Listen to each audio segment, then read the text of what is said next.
Session 474, Chapter 3, Verse 144, a continuation.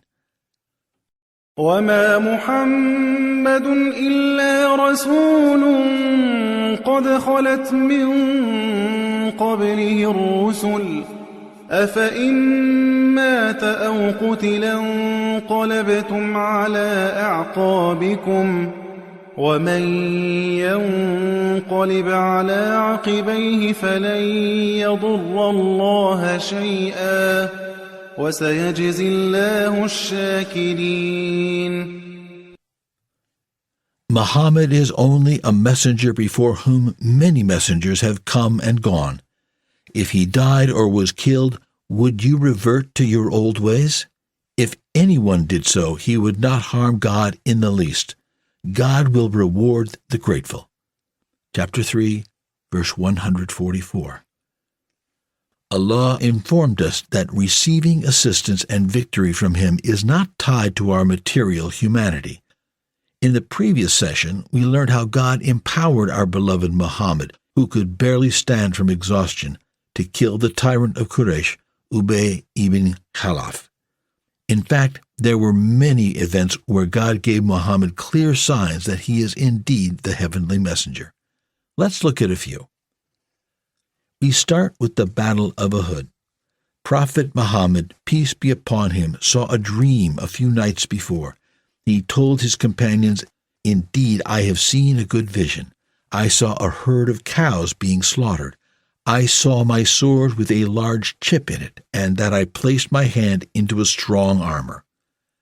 Prophet Muhammad, peace be upon him, continued, "The archangel Gabriel explained to me that the cows being sacrificed are a share of my companions attaining martyrdom, and the chip in my sword is a person from my close family being killed. As for the hand in the strong armor, it is my safe return to Medina." And in another hadith, our beloved Muhammad said, "I saw myself on a certain day, and there was no one on earth but two standing by me, the archangel Gabriel on my right and Talha on my left." In other words, Prophet Muhammad was shown many of the events and calamities of the Battle of Uhud and told his companions about them days in advance. He also foresaw events after the battle. As you know, when a Muslim dies, he or she is washed and purified in a specific way in preparation for burial. But those who are martyred earn the honor of meeting the Lord with their wounds smelling like musk, so they are not washed. Instead, they are buried in their clothes.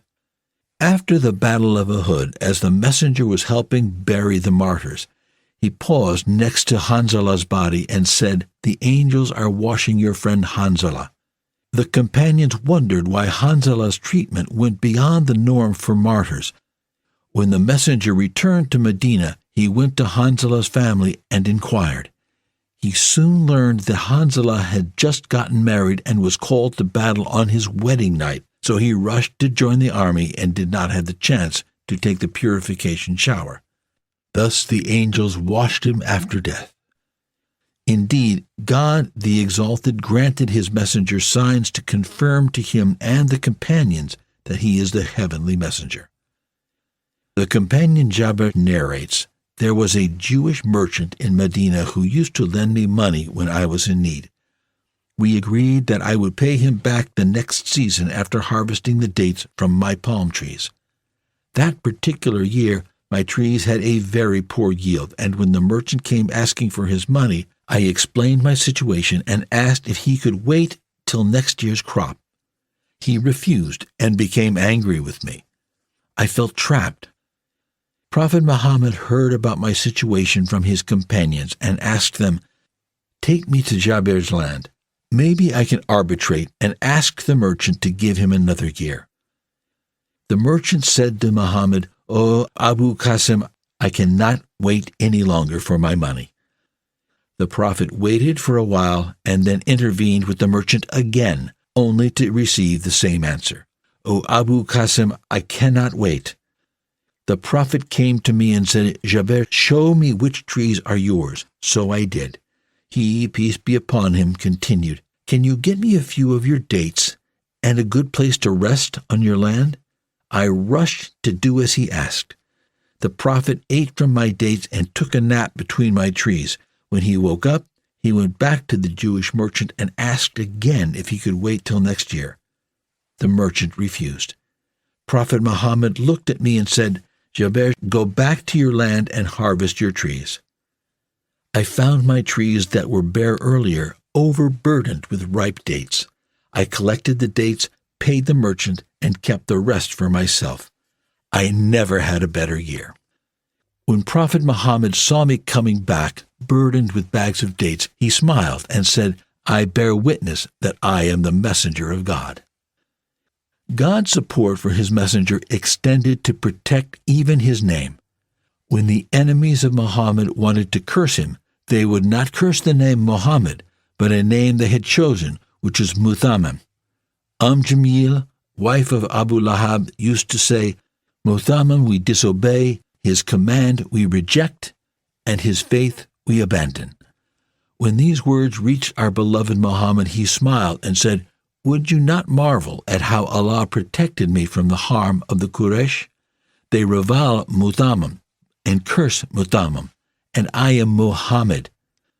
Thus we see that the messenger was protected by the will of Allah, so that even his name was kept away from curses.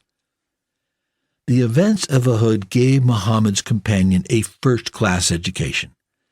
In fact, they never suffered a defeat afterward because of the pure, unshakable faith attained in Uhud. They realized God knows what is hidden within the heart and will bring it forth before everyone to see. Thus, when the companions engaged in future battles, they were prepared to struggle until victory. The question, "Would you revert to your old ways?" refers to visible physical movements such as fleeing the battlefield. More importantly, it holds the moral and spiritual meaning of turning away from the values of faith. After the rumor of the prophet's death spread among the fighters, the hypocrites said, "Had he been a real prophet, he would not have been killed. Return to your brothers in Quraysh and to your old ways."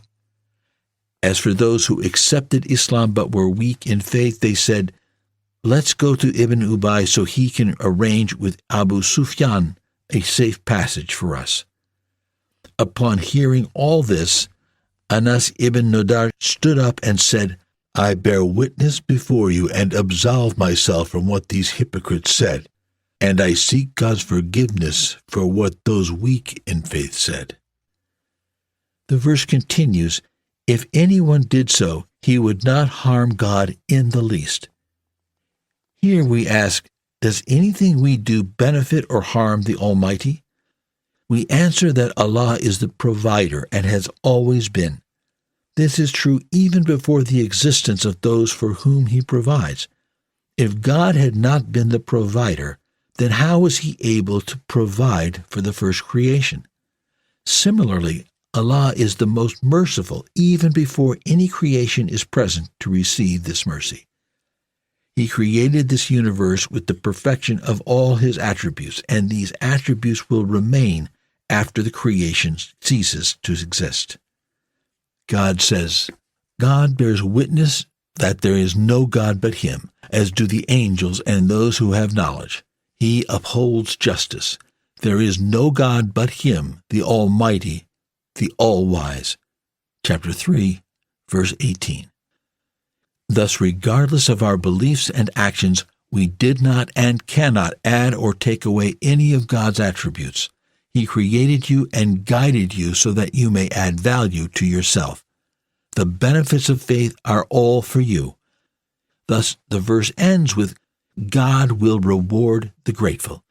For sincere gratitude is only given when you recognize the immense blessings of creation, as you were nothing before, and the greater blessing of guidance, as you would be lost without it.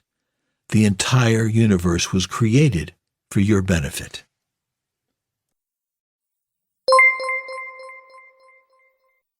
The Prophet, peace be upon him, said, "Convey my teachings to the people, even if it is only a single verse." Please take a moment to subscribe and to share with your family and friends. Visit us at www.qurangarden.com.